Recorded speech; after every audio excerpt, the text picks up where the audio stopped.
Cristiano Ronaldo ဟာ TikTok မှာအကောင့်ဖွင့်ခံတရားဝင်ရခဲ့ပြီးပရိသတ်တွေအများကြီးဝင်လာမယ်ဆိုတာသိတဲ့အတွက်သူ့ရဲ့ရောက်ရှိလာမှုအတွက် platform ကသူ့ရဲ့ server ကိုအထူးပြင်ဆင်ထားတယ်ဆိုတာသင်သိပါသလား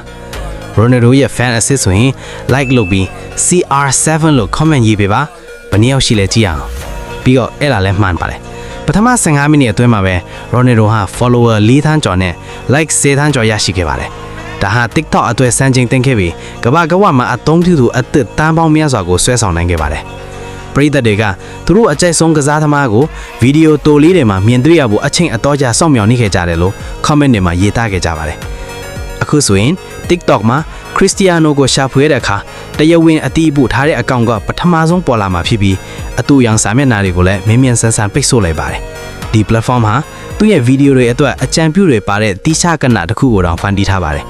Ronaldo ဟာ YouTube အပါအဝင်တခြား platform တွေမှာ project တွေစတင်ဖို့အရင်ကကြိုးစားခဲ့ပေမဲ့ TikTok မှာအမြန်ဆုံးပြန်လည်ရောက်ရှိလာပြီးပရိသတ်စံချိန်တိုးတက်မှုကိုမြင်တွေ့ခဲ့ရပါတယ်။ဗီဒီယိုလေးကိုကြိုက်ရင်တငယ်ချင်းတွေကိုပါ share